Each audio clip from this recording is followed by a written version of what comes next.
All right, there are a lot of fun debates causing a stir on social media, so we want to check it out. Yeah, and our favorite game, it's called The Internet's Divided. Yeah.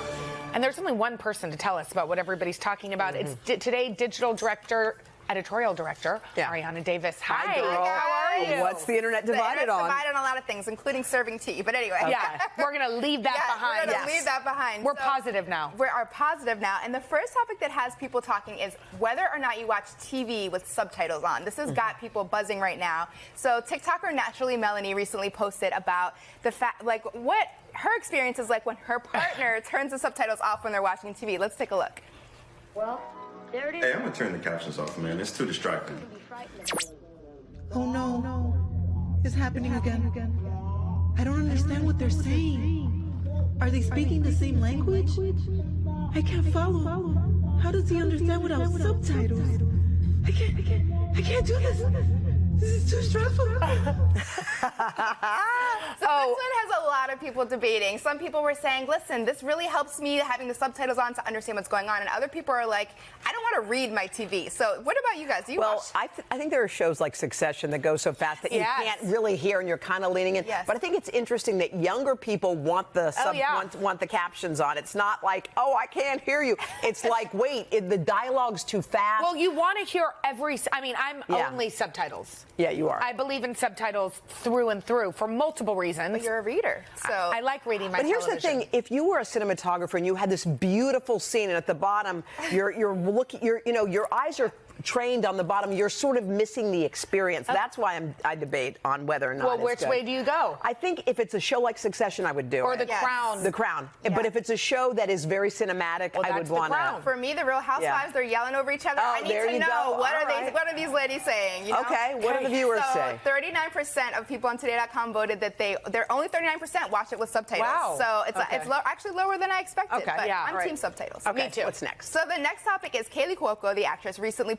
was on Jimmy Kimmel, and she talks about how her 9-month-old daughter only can sleep with white noise. So when they were on a plane, she was playing white noise to help her baby stay asleep on the flight, and a flight attendant came over and said, listen, some passengers are saying we want to turn the white noise off, like, could you please turn it off? She was very shocked by this, and she's like, wouldn't you rather not have the baby crying on the plane? So this one we got so many people voting on Today.com on this one. How is it divided? It seems like there's only one answer. What's your answer? My answer is the white noise is fine because the plane is white noise. Right. When I'm flying with a toddler and we are about to take off, I'm like, please take off, please take off, please take off. Because once you take off, you're in that can't hear bubble. Anything. It's very muffled.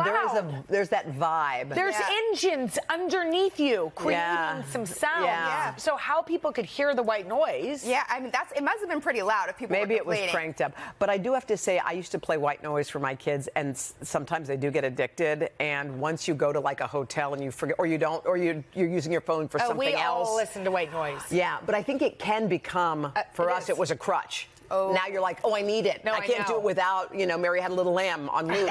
You know what I mean? It can get maddening. That's true. Yeah. I don't know. I think that if you're on a plane, you should I would rather have the white noise than a screaming baby. Yeah, personally. phone. Yeah, exactly. So 57% of people said whatever keeps that baby quiet, like please. Yes. That's the way people voted on that one. Okay. So our last one, this one people have very strong opinions on, which is spaghetti. Do you serve your spaghetti all mixed up together, or do you serve the noodles and the sauce separately? Wow, that looks beautiful. The Neighborhood Talk, which is a celebrity and Instagram account, posted this, and the people are fired up about this one. And we were just talking about this backstage, and everyone was like up in arms. So I'm curious. I feel like there's only one solution. First of all, we agree on this. And we learned this from working here. You make the sauce in a big pan, and then to get the spaghetti all yummy, you take the whole spaghetti and you dump it in the saucepan and you mix it, mix it, and then you serve it like that, and the spaghetti absorbs the sauce, etc. If we're serving this, Hoda's made a beautiful pot of spaghetti. If you're serving that, it's called noodles. Yeah. That ain't spaghetti. Yeah. This is a noodle. Now, might I argue, for those of us who like it separate, that what if you want to have different ratios of sauce? No, you're too picky to be our friend. Then you're not invited over. You're too picky. I'm sorry. No, I only like light sauce. And I'd rather have truffle and butter. No, then go somewhere else for dinner. Here's a big old pot of no dinner at spaghetti. Jenna's house for me, I guess. All right, wait, what did the internet say? So 58% of people said mix it all up. So there with you ladies, this lovely mixed up pot. Right but you agree with this? Yeah, just because if I'm serving it and if I'm cooking it, I'm kind of like, oh, whatever you want your ratio ratio to kind. be, You're just sweeter than us. Yeah. We're You're just like, like, however I eat what serve you it. get. Yeah. All right, to get in on these viral debates, go to today.com/poll. There's some fun debates causing a stir on social media right now, and that means it's time for The Internet's Divided. Here to tell us about what everyone's talking about is Today digital editorial director Ariana Davis. Okay, the internet is always divided. Always divided. But first, we're talking about swimming. And can a pool be counted as a bathing? Yes, Okay, yes. tell us. People are fired up on this one. Okay. So a mom named Neely Gracie posted on Instagram, and she said, "Happy the pool counts as a bath season to all who celebrate." Now, folks in the comments had a lot of thoughts. Some people were like, "What do you mean? If you're in the pool, there's like chemicals, sunscreen. Of course, the kids need a bath." While other people, including some Today.com staffers, were like, "You know what? It saves us time, especially in the summertime," and they admitted that they do this. So, moms here, I'm curious, what are your thoughts on this? I usually do a bath or a shower or something at the end, only because of the chlorine and all the stuff. I just don't know if it's great to be like rolling around in it. My kid's hair turns green every year. And here's the thing. It's like summer.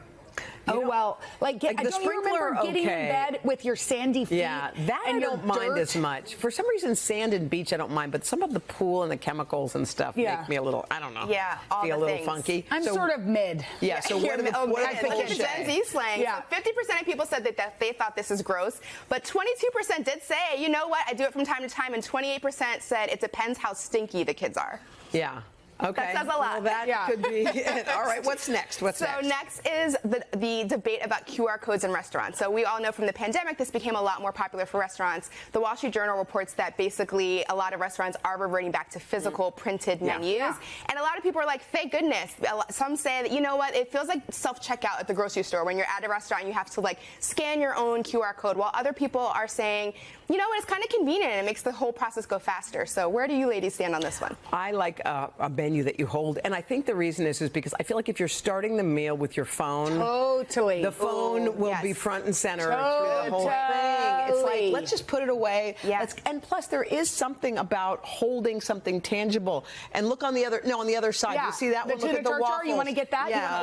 You want to order? Waffles? I don't know. But here's the thing. I totally agree, because sometimes if you're sitting with somebody and the first thing you do is look at your phone, all of a sudden you're then texting back, you're not present. I agree. It gives you permission Down to be the on your QR phone. codes. Down. Okay, so what do they say? 84% of our readers were with you guys. They prefer the physical, old school, regular menu. Okay, great. Sounds good. So it sounds like sandwich slicing is also divided. Yes, sandwich slicing is dividing the internet. Yes, so Ryan Duff posted on X recently that he feels he's found a really big hack for sandwiches. He cut his grilled cheese in the shape of a Y. He says that he feels like this has changed everything for him. He did the same with his ham and cheese sandwiches.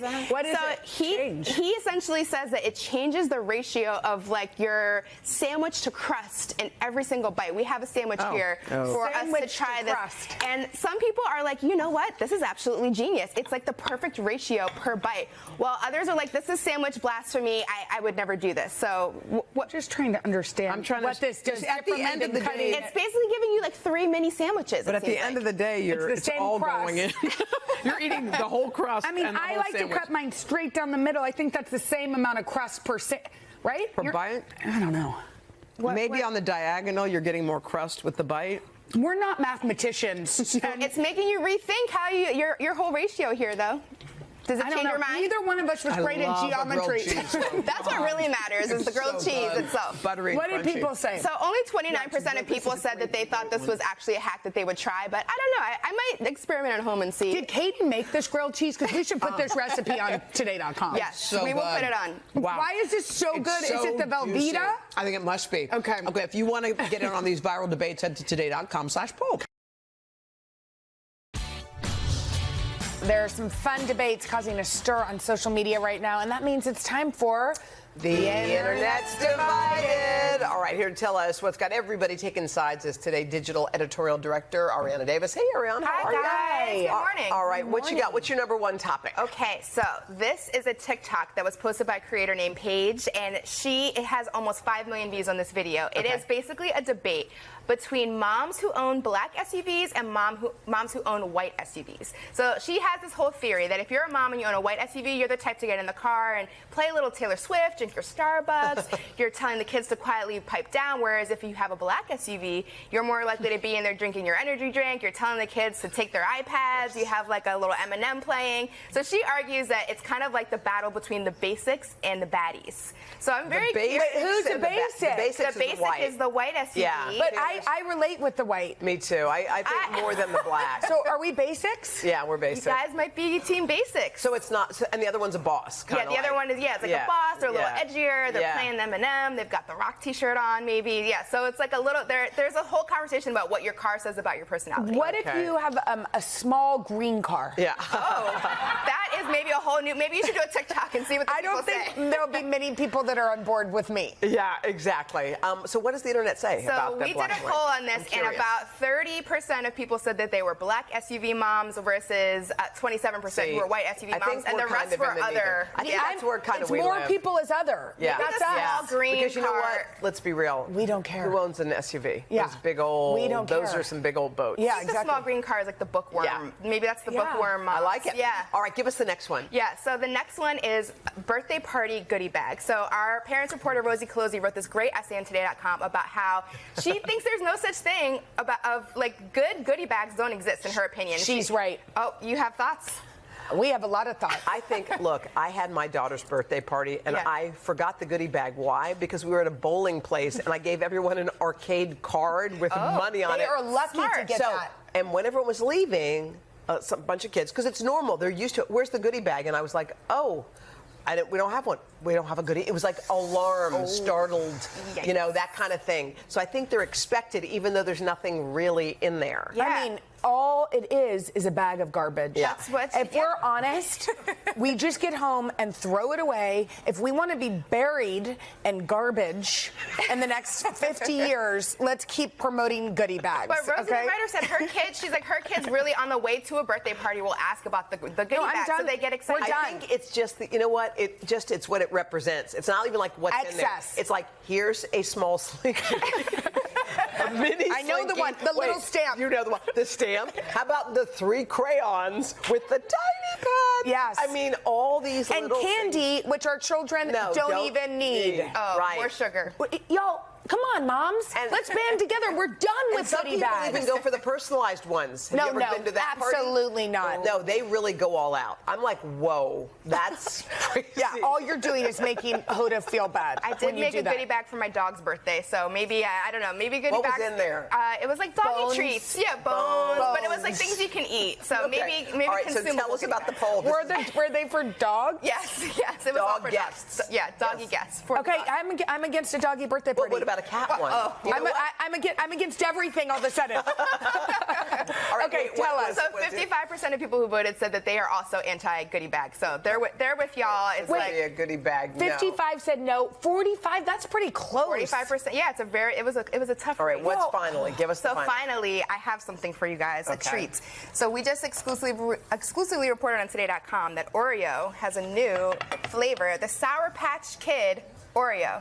So this guy it looks like a golden Oreo, but which I love. I love the inside has a little bit of like a sour sugar kind of situation. Let's let them shoot it. Yeah. So they can find it. There it is. So apparently it's like a sweet cookie, but a sour middle, and the internet is very divided on this one. Zach? I tried it already. No, Zach, we haven't seen or witnessed you trying it, so we wouldn't know. Yeah. Okay, so the internet is divided. Okay. Let's see. Okay. And what does it taste like? It's not good. It's not? What does it taste like? Sour? Okay, I have to try It tastes like a Sour Patch. The aftertaste is not good. Okay, but the first bite, how's the first bite? First bite's okay. What does it say about me that when I hear it's not good, I want to taste it? That's why I just tasted it. I got But it's like that, smell it. It smells terrible, smell it. You know, I'm not totally opposed, Zach, I have to say. What's that? I'm not totally opposed. No. No? I like the outside. It's the inside. The inside. It's creative. And I'm sorry. It's unexpected. We have to wrap. Zach said we have to wrap. There's something, Candy like Sour Patch. Sandy. It's the sugar bits, I think, of like the Sour Patch Kid. All right, yeah. to bring us home, what's the internet 84% of people said they are going to pass on this cookie, so that's sad. Oreo. We love Oreos. Oreo tries. I like that they're always coming up with something. Yeah, don't come up with something new. Okay, they don't hit shelves until May 6th anyway. Yeah. Y'all, to get in on those viral debates, go to today.com/poll. Rebel Wilson has got a big book out. She sure does. And, you know, Rebel's one of these people who we've known slowly over the years. You know what I mean? It's like we've known her as a funny person in Bridesmaids and all these different things. And now she's kind of revealing her life and many things we've never heard before. She's writing a really honest memoir, which I think is, I sort of find when people write a memoir that isn't honest, it doesn't make sense. Right, why bother? She's putting it all out there, and therefore she's receiving a lot of attention, a lot of headlines. I love the title. It's called Rebel Rising. Don't you love that? It's out next week. So she's going to be here, by the way. Oh, that's going to be fun. We got. Do you have the book yet? No, we need the book. Oh, we do have it? Okay, we're getting it. She talked about a lot of things, and I think she would probably describe herself as a late bloomer. And she said she didn't lose her virginity until she was 35 years old, and she wanted to talk about that because she said often, you know, when you are in high school or for some in college or even later, there's like a stigma about, you know, that. Yes. When that happens. And she's trying to say, look, you do you. Yeah. You be on your timetable and don't worry about what everyone else is doing. You're the chooser. You're the chooser. You're the chooser. So if you're not, and it's so interesting, I feel like conversations about sex have changed so much since we were little. And you know, Mila's in 5th grade, and one of the things that people have been surprised about is I let her read this book series called The Summer I Turned Pretty by my queen, Jenny Han, who is an incredible writer for young adults. She's obviously not a young adult, she's a kid, but I think people are like, well, you didn't censor, you let her in. Yeah. And first of all, I think everybody should just do them. But second of all, this is what I believe. I believe I would so much rather my kids learn about sex or drinking or whatever it is through books than through YouTube. I would so much rather my kids read something and get to come to their mom's bedside and say, hey, Mom, like, I didn't quite get this, and me be able to help lead the conversation than her having influencers do that for her. Good girl. Preach. So I like this. This is good. I mean, that's what I believe, and I'm a daughter of a librarian, so this is good. That's what we're having. Right. Because if you think, you know, for everybody who's worried about books and banning books and all that stuff, your children are getting a million times more stuff that you might deem as inappropriate. Violence. Yes. Everything. All of it. On the internet. Yeah. The idea that we want to ban, and the fact that a child is actually reading, like wants to read and then something. can have wonderful conversations. I mean, Judy Bloom was my guidance when it comes to what do I do in my own house when it comes. And by the way, not everything is. I know Mila. Yeah, of course. I know what's appropriate for her. Yeah. And it's not appropriate for everybody, and I get it. Like, I'm not dictating everybody should read everything. That's not the way it is.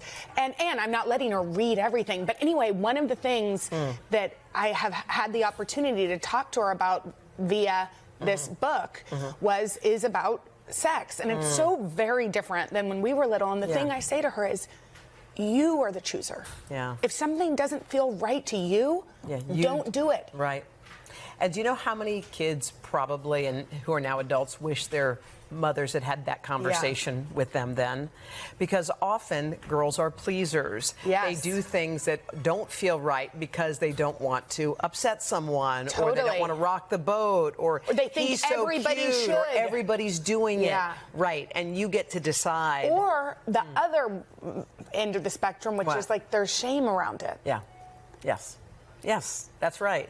That's right. So, you know, that's important. I don't know. Thank you, Jenny Han. Yeah, for guiding and by the way, and good for Rebel Wilson, by the way. Just like, because she's right. Not everything is perfect for everybody, and for her to stand in her own truth and say, "Hey, I wasn't ready until this age," and it not to be, and for her to, I'm sure, as you know, friends, because that conversation comes up a lot when you're younger about, oh, what, you know, when, what. I can imagine that it must have been kind of weird and isolating, probably for her a little bit, and wondering, because there is a point for all of us where you wonder, like, is it me, or do I not have anything to offer you know, but wow, good for her.